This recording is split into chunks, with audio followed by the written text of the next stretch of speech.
कृपया चैनल 10 बजे की कहानी को लाइक करें और सब्सक्राइब करें, अपने दोस्तों के साथ शेयर करें ताकि अधिक से अधिक लोग इन कहानियों का आनंद ले सकें। नमस्कार, आज सुनिए मुंशी प्रेमचंद की लिखी कहानी नया विवाह। हमारी देह पुरानी है, लेकिन इसमें सदैव नया रक्त दौड़ता रहता है। नए रक्त के प्रवाह पर ही हमारे जीवन का आधार है। पृथ्वी की इस चिरंतन व्यवस्था में यह नयापन उसके एक एक अणु में, एक एक कण में, तार में बसे हुए स्वरों की भांति गूंजता रहता है। और यह 100 साल की बुढ़िया आज भी नवेली दुल्हन बनी हुई है। जब से लाला डंगामल ने नया विवाह किया है, उनका यौवन नए सिरे से जाग उठा है। जब पहली स्त्री जीवित थी, तब वे घर में बहुत कम रहते थे। प्रात से 10-11 बजे तक तो पूजा पाठ ही करते रहते थे। फिर भोजन करके दुकान चले जाते। वहां से 1 बजे रात लौटते और थके मांदे सो जाते। यदि लीला कभी कहती जरा और सवेरे आ जाया करो, तो बिगड़ जाते और कहते तुम्हारे लिए क्या दुकान छोड़ दूं या रोजगार बंद कर दूं। यह वह जमाना नहीं है कि एक लोटा जल चढ़ाकर लक्ष्मी प्रसन्न कर ली जाए। आज उनकी चौखट पर माथा रगड़ना पड़ता है, तब भी उनका मुंह सीधा नहीं होता। लीला बेचारी चुप हो जाती। अभी 6 महीने की बात है। लीला को ज्वर चढ़ा हुआ था। लाला जी दुकान जाने लगे, तब उसने डरते डरते कहा था, देखो मेरा जी अच्छा नहीं है, जरा सवेरे आ जाना। डंगामल ने पगड़ी उतारकर खूंटी पर लटका दी और बोले, अगर मेरे बैठे रहने से तुम्हारा जी अच्छा हो जाए तो मैं दुकान न जाऊंगा। लीला हताश होकर बोली, मैं दुकान जाने को तो नहीं मना करती, केवल जरा सवेरे आने को कहती हूं। तो क्या दुकान पर बैठा मौज किया करता हूं? लीला इसका क्या जवाब देती। पति का यह स्नेहहीन व्यवहार उसके लिए कोई नई बात न थी। इधर कई साल से उसे इसका कठोर अनुभव हो रहा था कि उसकी इस घर में कद्र नहीं है। वह अक्सर इस समस्या पर विचार भी किया करती, पर वह अपना कोई अपराध न पाती। वह पति की सेवा अब पहले से कहीं ज्यादा करती, उनके कार्यभार को हल्का करने की बराबर चेष्टा करती रहती, बराबर प्रसन्न चित्त रहती। कभी उनकी इच्छा के विरुद्ध कोई काम नहीं करती। अगर उसकी जवानी ढल चुकी थी, तो इसमें उसका क्या अपराध था? किसकी जवानी सदैव स्थिर रहती है? अगर अब उसका स्वास्थ्य उतना अच्छा न था, तो इसमें उसका क्या दोष? उसे बेकसूर क्यों दंड दिया जाता है? उचित तो यह था कि 25 साल का साहचर्य अब एक गहरी मानसिक और आत्मिक अनुरूपता का रूप धारण कर लेता, जो दोष को भी गुण बना लेता है, जो पके फल की तरह ज्यादा रसीला, ज्यादा मीठा, ज्यादा सुंदर हो जाता है। लेकिन लालाजी का वणिक हृदय हर एक पदार्थ को वाणिज्य की तराजू से तौलता था। बूढ़ी गाय जब न दूध दे सकती है न बच्चे, तब उसके लिए गौशाला ही सबसे अच्छी जगह है। उनके विचार में लीला के लिए इतना ही काफी था कि घर की मालकिन बनी रहे, आराम से खाए और परी रहे। उसे अख्तियार है, चाहे जितने जेवर बनवाए, चाहे जितना स्नान व पूजा करे, केवल उनसे दूर रहे। मानव प्रकृति की जटिलता का एक रहस्य यह था कि डंगामल जिस आनंद से लीला को वंचित रखना चाहते थे, जिसकी उसके लिए कोई जरूरत ही न समझते थे, खुद उसी के लिए सदैव प्रयत्न करते रहते थे। लीला 40 वर्ष की होकर बूढ़ी समझ ली गई थी, किंतु वे 43 के होकर अभी जवान ही थे, जवानी के उन्माद और उल्लास से भरे हुए। लीला से अब उन्हें एक तरह की अरुचि होती थी, और वह दुखिया जब अपनी त्रुटियों का अनुभव करके प्रकृति के निर्दय आघातों से बचने के लिए रंग व रोगन की आर लेती, तब लालाजी उसके बूढ़े नखरों से और भी घृणा करने लगते। वे कहते, वाह री तृष्णा, 7 लड़कों की तो मां हो गई, बाल खिचड़ी हो गए, चेहरा धुले हुए फलालैन की तरह सिकुड़ गया, मगर आपको अभी महावर, सेंदूर, मेहंदी और उबटन की हवस बाकी ही है। औरतों का स्वभाव भी कितना विचित्र है, न जाने क्यों बनाव सिंगार पर इतना जान देती है। पूछो, अब तुम्हें और क्या चाहिए? क्यों नहीं मन को समझा लेती कि जवानी विदा हो गई और इन उपादानों से वह वापस नहीं बुलाई जा सकती। लेकिन वे खुद जवानी का स्वप्न देखते रहते थे। उनकी जवानी की तृष्णा अभी शांत न हुई थी। जारों में रसों और पाकों का सेवन करते रहते थे। हफ्ते में 2 बार खिजाब लगाते और एक डॉक्टर से मंकी ग्लैंड के विषय में पत्र व्यवहार कर रहे थे। लीला ने उन्हें असमंजस में देखकर कातर स्वर में पूछा, कुछ बतला सकते हो, कै बजे आओगे? लालाजी ने शांत भाव से पूछा, तुम्हारा जी आज कैसा है? लीला क्या जवाब दे? अगर कहती है कि बहुत खराब है, तो शायद वे महाशय वहीं बैठ जाएं और उसे जली कटी सुनाकर अपने दिल का बुखार निकालें। अगर कहती है कि अच्छी हूं तो शायद निश्चिंत होकर 2 बजे तक कहीं खबर ले। इस दुविधा में डरते डरते बोली, अब तक तो हल्की थी, लेकिन अब कुछ भारी हो रही है। तुम जाओ, दुकान पर लोग तुम्हारी राह देखते होंगे। हाँ, ईश्वर के लिए 1-2 न बजा देना, लड़के सो जाते हैं, मुझे जरा भी अच्छा नहीं लगता, जी घबराता है। सेठ जी ने अपने स्वर में स्नेह की चाशनी देकर कहा, 12 बजे तक आ जरूर जाऊंगा। लीला का मुख धूमिल हो गया। उसने कहा, 10 बजे तक नहीं आ सकते? 11:30 से पहले किसी तरह नहीं। नहीं, 10:30। अच्छा, 11 बजे। लाला वादा करके चले गए, लेकिन 10 बजे रात को एक मित्र ने मुजरा सुनने के लिए बुला भेजा। इस निमंत्रण को कैसे इनकार कर देते? जब एक आदमी आपको खातिर से बुलाता है, तब यह कहां की भलमनसाहत है कि आप उसका निमंत्रण अस्वीकार कर दें? लालाजी मुजरा सुनने चले गए। 2 बजे लौटे। चुपके से आकर नौकर को जगाया और अपने कमरे में आकर लेट रहे। लीला उनकी राह देखती, प्रतिक्षण विकल वेदना का अनुभव करती हुई न जाने कब सो गई थी। अंत को इस बीमारी ने अभागिनी लीला की जान ही लेकर छोड़ा। लालाजी को उसके मरने का बड़ा दुख हुआ। मित्रों ने संवेदना के तार भेजे। एक दैनिक पत्र ने शोक प्रकट करते हुए लीला के मानसिक और धार्मिक सद्गुणों को खूब बढ़ाकर वर्णन किया। लालाजी ने इन सभी मित्रों को हार्दिक धन्यवाद दिया और लीला के नाम से बालिका विद्यालय में 5 वजीफे प्रदान किए तथा मृतक भोज तो जितने समारोह से किया गया वह नगर के इतिहास में बहुत दिनों तक याद रहेगा। लेकिन 1 महीना भी न गुजरने पाया था कि लालाजी के मित्रों ने चारा डालना शुरू कर दिया और उसका यह असर हुआ कि 6 महीने की विधुरता के तप के बाद उन्होंने दूसरा विवाह कर लिया। आखिर बेचारे क्या करते? जीवन में एक सहचरी की आवश्यकता तो थी ही, और इस उम्र में तो एक तरह से वह अनिवार्य हो गई थी। जब से नई पत्नी आई, लालाजी के जीवन में आश्चर्यजनक परिवर्तन हो गया। दुकान से अब उतना प्रेम नहीं था। लगातार हफ्तों न जाने में भी उनके कारोबार में कोई हर्ज नहीं होता था। जीवन के उपभोग की जो शक्ति दिन दिन क्षीण होती जाती थी, अब वह छींटे पाकर सजीव हो गई थी। सूखा पैर हरा हो गया था। उसमें नई नई कोपलें फूटने लगी थीं। मोटर नई आ गई थी। कमरे नए फर्नीचर से सजा दिए गए थे। नौकरों की भी संख्या बढ़ गई थी। रेडियो आ पहुंचा था और प्रतिदिन नए नए उपहार आते रहते थे। लालाजी की बूढ़ी जवानी जवानों की जवानी से भी प्रखर हो गई थी। उसी तरह जैसे बिजली का प्रकाश चंद्रमा के प्रकाश से ज्यादा स्वच्छ और मनोरंजक होता है। लालाजी को उनके मित्र इस रूपांतर पर बधाइयां देते, जब वे गर्व के साथ कहते, भाई हम तो हमेशा जवान रहे और हमेशा जवान रहेंगे। बुढ़ापा यहां आए तो उसके मुंह में कालिख लगाकर गद्धों पर उल्टा सवार करा के शहर से निकाल दें। जवानी और बुढ़ापे को न जाने क्यों लोग अवस्था से संबद्ध कर देते हैं। जवानी का उम्र से उतना ही संबंध है जितना धर्म का आचार से, रुपये का ईमानदारी से, रूप का श्रृंगार से। आजकल के जवानों को आप जवान कहते हैं, उनकी 1000 जवानियों को अपने 1 घंटे से भी न बदलूंगा। मालूम होता है उनकी जिंदगी में कोई उत्साह ही नहीं, कोई शौक नहीं। जीवन क्या है? गले में परा हुआ एक ढोल है। यही शब्द घटा बढ़ाकर वे आशा के हृदय पटल पर अंकित करते रहे थे। उससे बराबर सिनेमा, थिएटर और दरिया की सैर के लिए आग्रह करते रहते। लेकिन आशा को न जाने क्यों इन बातों में जरा भी रुचि न थी। वह जाती तो थी, मगर बहुत टाल टूट करने के बाद। एक दिन लालाजी ने आकर कहा, चलो आज बजरे पर दरिया की सैर करें।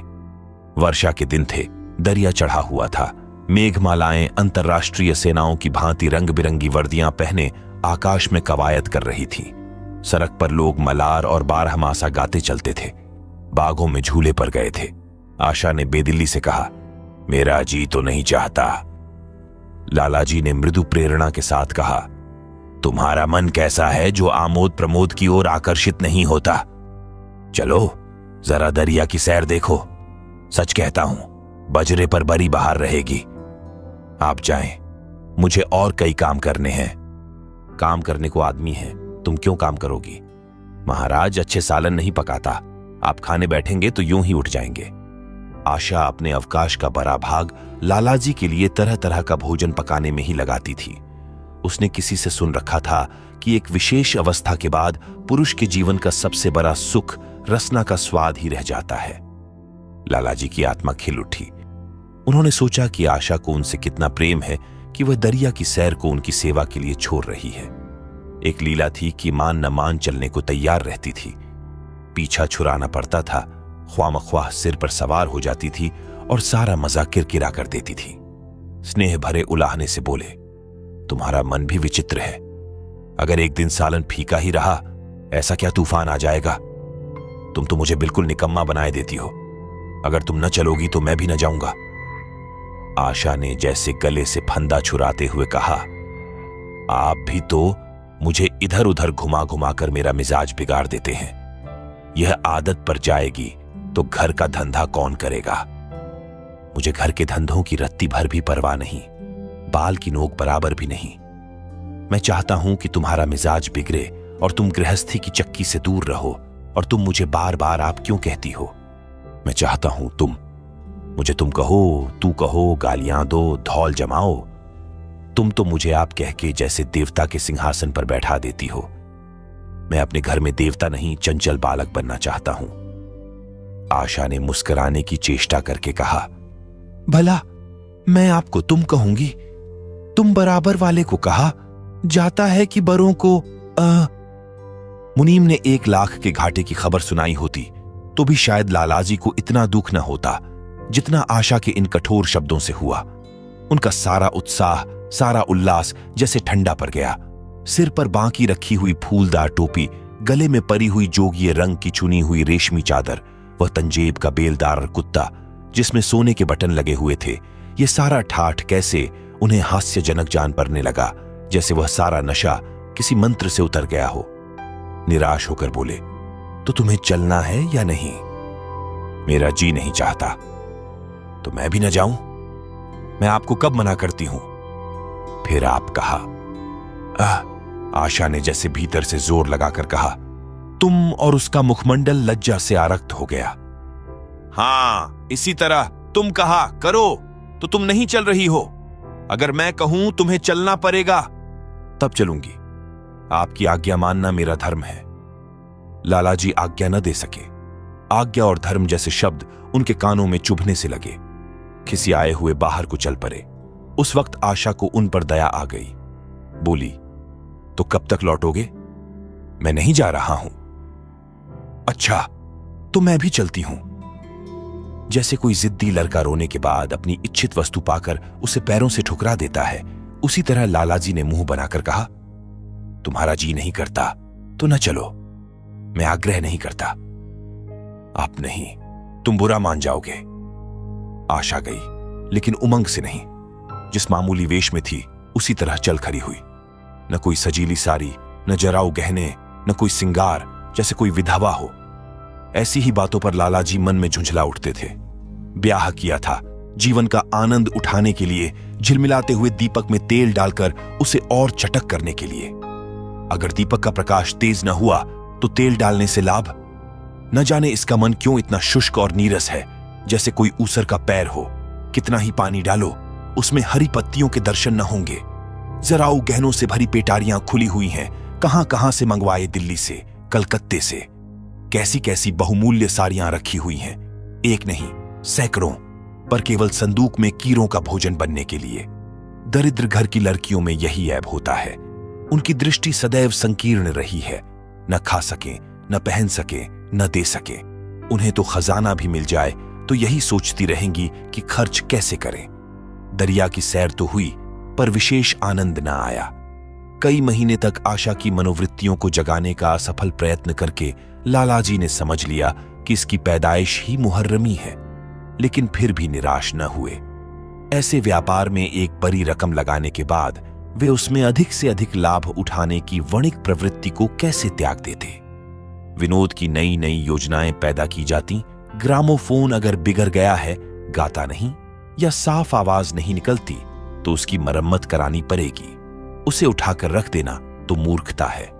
इधर बूढ़ा महाराज एकाएक बीमार होकर घर चला गया था और उसकी जगह उसका 17-18 साल का जवान लड़का आ गया था। कुछ अजीब गंवार था, बिल्कुल झंगर उजड़। कोई बात ही न समझता था। जितने फुलके बनाता उतनी तरह के। हाँ, एक बात समान होती, सब बीच में मोटे होते, किनारे पतले। दाल कभी तो इतनी पतली जैसे चाय, कभी इतनी गाढ़ी जैसे दही, नमक कभी इतना कम कि बिल्कुल फीकी, कभी इतना तेज कि नींबू का शौकीन। आशा मुंह हाथ धोकर चौके में पहुंच जाती और इस डपोर शंख को भोजन पकाना सिखाती। एक दिन उसने कहा, तुम कितने नालायक आदमी हो जुगल। आखिर इतनी उम्र तक तुम घास खोदते रहे या भार झोंकते रहे कि फुलके तक नहीं बना सकते। जुगल आंखों में आंसू भरकर कहता, बहू जी, अभी मेरी उम्र ही क्या है, 17वां ही तो पूरा हुआ है। आशा को उसकी बात पर हंसी आ गई। उसने कहा, तो रोटियां पकाना क्या 10-5 साल में आता है? आप 1 महीना सिखा दें बहू जी, फिर देखिए मैं आपको कैसे फुलके खिलाता हूं कि जी खुश हो जाए। जिस दिन मुझे फुलके बनाने आ जाएंगे मैं आपसे कोई इनाम लूंगा। सालन तो अब मैं कुछ कुछ बनाने लगा हूं, क्यों? आशा ने हौसला बढ़ाने वाली मुस्कुराहट के साथ कहा, सालन नहीं, वो बनाना आता है। अभी कल ही नमक इतना तेज था कि खाया न गया, मसाले में कचांधा आ रही थी। मैं जब सालन बना रहा था तब आप यहां कब थीं? अच्छा, तो मैं जब यहां बैठी रहूं तब तुम्हारा सालन बढ़िया पकेगा। आप बैठी रहती हैं तब मेरी अक्ल ठिकाने रहती है। आशा को जुगल की इन भोली बातों पर खूब हंसी आ रही थी। हंसी को रोकना चाहती थी पर वह इस तरह निकली परती थी जैसे भरी बोतल उनरेल दी गई हो। और मैं नहीं रहती तब तो आपके कमरे के द्वार पर जा बैठता हूं, वहां बैठकर अपनी तकदीर को रोता हूं। आशा ने हंसी को रोककर पूछा, क्यों रोते क्यों हो? यह ना पूछिए बहू जी, आप इन बातों को नहीं समझेंगी। आशा ने उसके मुंह की ओर प्रश्न की आंखों से देखा। उसका आशय कुछ तो समझ गई पर न समझने का बहाना किया। तुम्हारे दादा आ जाएंगे तब तुम चले जाओगे। और क्या करूंगा बहू जी, यहां कोई काम दिलवा दीजिएगा तो परा रहूंगा। मुझे मोटर चलाना सिखवा दीजिए, आपको खूब सैर कराया करूंगा। नहीं नहीं बहू जी, आप हट जाइए, मैं पतीली उतार लूंगा। ऐसी अच्छी साड़ी है आपकी, कहीं कोई दाग पड़ जाए तो क्या हो। आशा पतीली उतार रही थी। जुगल ने उसके हाथ से सन रस्सी ले लेनी चाहिए। दूर रहो, फूहड़ तो तुम हो ही, कहीं पतीली पांव पर गिरा ली तो महीनों झींकोगे। जुगल के मुख पर उदासी छा गई। आशा ने मुस्कुराकर पूछा, क्यों, मुंह क्यों लटक गया सरकार का? जुगल रुआंसा होकर बोला, आप मुझे डांट देती हैं बहू जी, तब मेरा दिल टूट जाता है। सरकार कितना ही घुरकें, मुझे बिल्कुल ही दुख नहीं होता। आपकी नजर करी देखकर मेरा खून सर्द हो जाता है। आशा ने दिलासा दिया, मैंने तुम्हें डांटा तो नहीं, केवल यही तो कहा कि कहीं पतीली तुम्हारे पांव पर गिर पड़े तो क्या हो। हाथ ही तो आपका भी है, कहीं आपके ही हाथ से छूट पड़े तो। लाला डंगामल ने रसोई घर के द्वार पर आकर कहा, आशा जरा यहां आना, देखो तुम्हारे लिए कितने सुंदर गमले लाया हूं, तुम्हारे कमरे के सामने रखे जाएंगे। तुम यहां धुएं धाककर में क्यों हलाकान होती हो? इस लड़के से कह दो कि जल्दी महाराज को बुलाए, नहीं तो मैं कोई दूसरा आदमी रख लूंगा। महाराजों की कमी नहीं है, आखिर कब तक कोई रियायत करे, गधों को जरा भी तमीज नहीं आई। सुनता है जुगल, लिख दे आज अपने बाप को। चूल्हे पर तवा रखा हुआ था। आशा रोटियां बेलने में लगी थी। जुगल तवे के लिए रोटियों का इंतजार कर रहा था। ऐसी हालत में भला आशा कैसे गमले देखने जाती? उसने कहा, जुगल रोटियां टेढ़ी मेढ़ी बेल डालेगा। लाला जी ने कुछ चिढ़कर कहा, अगर रोटियां टेढ़ी मेढ़ी बेलेगा तो निकाल दिया जाएगा। आशा अनसुनी करके बोली, 10-5 दिन में सीख जाएगा, निकालने की क्या जरूरत है। तुम आकर बतला दो गमले कहां रखे जाएं। कहती तो हूं रोटियां बेलकर आई जाती हूं।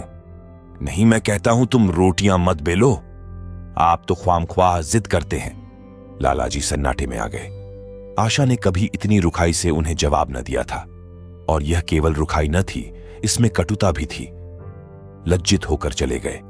उन्हें ऐसा क्रोध आ रहा था कि इन गमलों को तोड़ कर फेंक दें और सारे पौधों को चूल्हे में डाल दें। जुगल ने सहमे हुए स्वर में कहा, आप चली जाएं बहू जी, सरकार बिगड़ जाएंगे। पको मत, जल्दी जल्दी फुलके सेंको, नहीं तो निकाल दिए जाओगे। और आज मुझसे रुपये लेकर अपने लिए कपड़े बनवा लो। भिखमंगों की सी सूरत बनाए घूमते हो, और बाल क्यों इतने बढ़ा रखे हैं, तुम्हें नाई भी नहीं झुरता। जुगल ने दूर की बात सोची, बोला, कपड़े बनवा लूं तो दादा को हिसाब क्या दूंगा? अरे पागल, मैं हिसाब में नहीं देने कहती, मुझसे ले जाना। जुगल काहिलपन की हंसी हंसा। आप बनवाएंगी तो अच्छे कपड़े लूंगा, खद्दर के मलमल का कुर्ता, खद्दर की धोती, रेशमी चादर, अच्छा सा चप्पल। आशा ने मीठी मुस्कान से कहा, और अगर अपने दाम से बनवाने पड़े तब कपड़े ही क्यों बनवाऊंगा? बड़े चालाक हो तुम। जुगल ने अपनी बुद्धिमत्ता का प्रदर्शन किया। आदमी अपने घर में सूखी रोटियां खाकर सो रहता है, लेकिन दावत में तो अच्छे अच्छे पकवान ही खाता है। वहां भी यदि रूखी रोटियां मिलें तो वह दावत में जाए ही नहीं। यह सब मैं नहीं जानती। एक गाढ़े का कुर्ता बनवा लो और एक टोपी ले लो। हजामत के लिए 2 आने पैसे ऊपर से ले लो। जुगल ने मान करके कहा, रहने दीजिए, मैं नहीं लेता। अच्छे कपड़े पहनकर निकलूंगा, तब तो आपकी याद आवेगी। सरियल कपड़े पहनकर तो और जी जलेगा। तुम स्वार्थी हो, मुफ्त के कपड़े लोगे और साथ ही बढ़िया भी। जब यहां से जाने लगूं तब आप मुझे अपना एक चित्र दीजिएगा। मेरा चित्र लेकर क्या करोगे? अपनी कोठरी में लगाऊंगा और नित्य देखा करूंगा। बस वही साड़ी पहनकर खिंचवाना जो कल पहनी थी, और वही मोतियों की माला भी हो। मुझे नंगी नंगी सूरत अच्छी नहीं लगती। आपके पास तो बहुत गहने होंगे, आप पहनती क्यों नहीं? तो तुम्हें गहने अच्छे लगते हैं? बहुत। लालाजी ने फिर आकर जलते हुए मन से कहा, अभी तक तुम्हारी रोटियां नहीं पकी जुगल। अगर कल से तूने अपने आप अच्छी रोटियां न पकाई तो मैं तुझे निकाल दूंगा। आशा ने तुरंत हाथ मुंह धोया और बड़े प्रसन्न मन से लालाजी के साथ गमले देखने चली। इस समय उसकी छवि में प्रफुल्लता की रौनक थी। बातों में भी जैसे शक्कर घुली हुई थी। लालाजी का सारा खिसियानापन मिट गया था। उसने गमलों को मुग्धा आंखों से देखा। उसने कहा, मैं इनमें से कोई गमला न जाने दूंगी। सब मेरे कमरे के सामने रखवाना। सब कितने सुंदर पौधे हैं, वाह! इनके हिंदी नाम भी मुझे बतला देना। लालाजी ने छेड़ा, सब गमले क्या करोगी? 10-5 पसंद कर लो, शेष मैं बाहर रखवा दूंगा। जी नहीं, मैं एक भी न छोड़ूंगी, सब यहीं रखे जाएंगे। बड़ी लालचिन हो तुम। लालचिन ही सही, मैं आपको एक भी न दूंगी। 2-4 तो दे दो, इतनी मेहनत से लाया हूं। जी नहीं, इनमें से एक भी न मिलेगा। दूसरे दिन आशा ने अपने को आभूषण से खूब सजाया और फीरोजी साड़ी पहनकर निकली। तब लालाजी की आंखों में ज्योति आ गई। समझे, अवश्य ही अब उनके प्रेम का जादू कुछ कुछ चल रहा है। नहीं तो उनके बार बार के आग्रह करने पर भी, बार बार याचना करने पर भी उसने कोई आभूषण न पहना था। कभी कभी मोतियों का हार गले में डाल लेती थी, वह भी ऊपरी मन से। आज वह आभूषणों से अलंकृत होकर फूली नहीं समाती, इतराई जाती है, मानो कहती हो, देखो मैं कितनी सुंदर हूं। पहले जो बंद कली थी वह आज खिल गई थी। लालाजी पर घरों नशा चढ़ा हुआ था। वे चाहते थे उनके मित्र और बंधु वर्ग आकर इस सोने की रानी के दर्शनों से अपनी आंखें ठंडी करें, देखें कि वह कितनी सुखी, संतुष्ट और प्रसन्न है। जिन विद्रोहियों ने विवाह के समय तरह तरह की शंकाएं की थीं, वे आंखें खोलकर देखें कि डंगामल कितना सुखी है। विश्वास, अनुराग और अनुभव ने चमत्कार किया है। उन्होंने प्रस्ताव किया, चलो कहीं घूम आए, बड़ी मजेदार हवा चल रही है। आशा इस वक्त कैसे जा सकती थी? अभी उसे रसोई में जाना था, वहां से कहीं 12-1 बजे फुर्सत मिलेगी, फिर घर के दूसरे धंधों सिर पर सवार हो जाएंगे। सैर सपाटे के पीछे क्या घर चौपट कर दें? सेठ जी ने उसका हाथ पकड़ लिया और कहा, नहीं, आज मैं तुम्हें रसोई में न जाने दूंगा। महाराज के किए कुछ न होगा तो आज उसकी शामत भी आ जाएगी। आशा के मुख पर से वह प्रफुल्लता जाती रही। मन भी उदास हो गया। एक सोफा पर लेटकर बोली, आज न जाने क्यों कलेजे में मीठा मीठा दर्द हो रहा है। ऐसा दर्द कभी नहीं होता था। सेठ जी घबरा उठे। यह दर्द कब से हो रहा है? हो तो रहा है रात से ही, लेकिन अभी कुछ कम हो गया था, अब फिर होने लगा है। रह रहकर जैसे चुभन हो जाती है। सेठ जी एक बात सोचकर दिल ही दिल में फूल उठे। अब वे गोलियां रंग ला रही हैं। राजवैद्य जी ने कहा भी था कि जरा सोच समझकर इनका सेवन कीजिएगा। क्यों ना हो, खानदानी वैद्य हैं। इनके बाप बनारस के महाराज के चिकित्सक थे। पुराने और परीक्षित नुस्खे हैं इनके पास। उन्होंने कहा, तो रात से ही यह दर्द हो रहा है? तुमने मुझसे कहा, नहीं तो वैद्य जी से कोई दवा मंगवाता। मैंने समझा था आप ही आप अच्छा हो जाएगा, मगर अब बढ़ रहा है। कहां दर्द हो रहा है? जरा देखूं, कुछ सूजन तो नहीं है? सेठ जी ने आशा के आंचल की तरफ हाथ बढ़ाया। आशा ने शर्मा कर सिर झुका लिया। उसने कहा, यह तुम्हारी शरारत मुझे अच्छी नहीं लगती। मैं अपनी जान से मरती हूं, तुम्हें हंसी सूझती है। जाकर कोई दवा ला दो। सेठ जी अपने पुंसत्व का यह डिप्लोमा पाकर उससे कहीं ज्यादा प्रसन्न हुए जितना राय बहादुरी पाकर होते। इस विजय का डंका पीटे बिना उन्हें कैसे चैन आ सकता था? जो लोग उनके विवाह के विषय में द्वेषमय टिप्पणियां कर रहे थे, उन्हें नीचा दिखाने का कितना अच्छा अवसर हाथ आया है, और इतनी जल्दी। पहले पंडित भोलानाथ के पास गए और भाग्य ठोंक कर बोले, भाई मैं तो बड़ी विपत्ति में फंस गया। कल से उनके कलेजे में दर्द हो रहा है। कुछ बुद्धि काम नहीं करती। कहती है ऐसा दर्द पहले कभी नहीं हुआ था। भोलानाथ ने कुछ बहुत हमदर्दी न दिखाई। सेठ जी यहां से उठकर अपने दूसरे मित्र लाला फागमल के पास पहुंचे और उनसे भी लगभग इन्हीं शब्दों में यह शोक संवाद कहा। फागमल बड़ा शोहदा था। मुस्कुराकर बोला, मुझे तो आपकी शरारत मालूम होती है। सेठ जी की बाँछें खिल गईं। उन्होंने कहा, मैं अपना दुख सुना रहा हूं और तुम्हें दिल्लगी सूझती है। जरा भी आदमियत तुम में नहीं है। मैं दिल्लगी नहीं कर रहा हूं, इसमें दिल्लगी की क्या बात है? वे हैं कमसिन, कोमलांगी, आप ठहरे पुराने लठैत, दंगल के पहलवान। बस अगर यह बात न निकले तो मूछें मुड़ा लूं। सेठ की आंखें जगमगा उठीं। मन में यौवन की भावना प्रबल हो उठी और उसके साथ ही मुख पर भी यौवन की झलक आ गई। छाती जैसे कुछ फैल गई।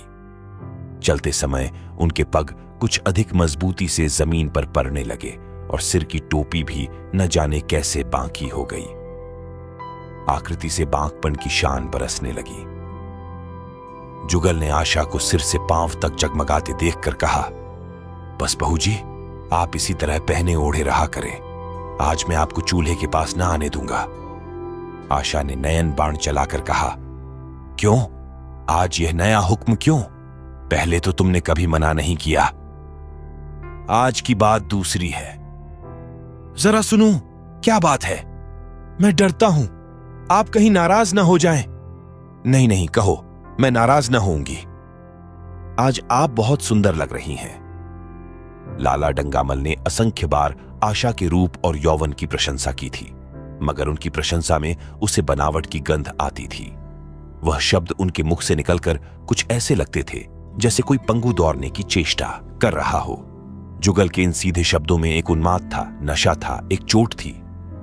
आशा की सारी देह प्रकंपित हो गई। तुम मुझे नजर लगा दोगे जुगल? इस तरह क्यों घूरते हो? जब यहां से चला जाऊंगा तब आपकी बहुत याद आएगी। रसोई पकाकर तुम सारे दिन क्या किया करते हो? दिखाई नहीं देते? सरकार रहते हैं इसीलिए नहीं आता। फिर अब तो मुझे जवाब मिल रहा है। देखिए भगवान कहां ले जाते हैं। आशा की मुख मुद्रा कठोर हो गई। उसने कहा, कौन तुम्हें जवाब देता है? सरकार ही तो कहते हैं तुझे निकाल दूंगा। अपना काम किए जाओ, कोई नहीं निकालेगा। अब तो तुम फुलके भी अच्छे बनाने लगे। सरकार हैं बड़े गुस्सेवर। 2-4 दिन में उनका मिजाज ठीक किए देती हूं। आपके साथ चलते हैं तो आपके बाप से लगते हैं। तुम बड़े मुहफ्फट हो, खबरदार जबान संभाल कर बातें किया करो। किंतु अप्रसन्नता का यह झीना आवरण उनके मनोरहस्य को न छिपा सका। वह प्रकाश की भांति उसके अंदर से निकला पड़ता था। जुगल ने फिर उसी निर्भीकता से कहा, मेरा मुंह कोई बंद कर ले। यहां यूं सभी यही कहते हैं। मेरा ब्याह कोई 50 साल की बुढ़िया से कर दे तो मैं घर छोड़कर भाग जाऊं, या तो खुद जहर खा लूं या उसे जहर देकर मार डालूं। फांसी ही तो होगी। आशा उस कृत्रिम क्रोध को कायम न रख सकी। जुगल ने उसकी हृदय वीणा के तारों पर मिजराब की ऐसी चोट मारी थी कि उसके बहुत जब्त करने पर भी मन की व्यथा बाहर निकल आई। उसने कहा, भाग्य भी तो कोई वस्तु है। ऐसा भाग्य जाए भार में। तुम्हारा ब्याह किसी बुढ़िया से ही करूंगी, देख लेना। तो मैं भी जहर खा लूंगा, देख लीजिएगा। क्यों बुढ़िया? तुम्हें जवान स्त्री से ज्यादा प्यार करेगी, ज्यादा सेवा करेगी, तुम्हें सीधे रास्ते पर रखेगी। यह सब मां का काम है। बीवी जिस काम के लिए है उसी काम के लिए है। आखिर बीवी किस काम के लिए है? मोटर की आवाज आई। न जाने कैसे आशा के सिर का अंचल खिसककर कंधों पर आ गया। उसने जल्दी से अंचल खींचकर सिर पर कर लिया और यह कहती हुई अपने कमरे की ओर लपकी कि लाला भोजन करके चले जाएं, तब आना। आप सुन रहे थे मुंशी प्रेमचंद की लिखी कहानी नया विवाह। कृपया चैनल 10 बजे की कहानी को लाइक करें और सब्सक्राइब करें, अपने दोस्तों के साथ शेयर करें ताकि अधिक से अधिक लोग इन कहानियों का आनंद ले सकें।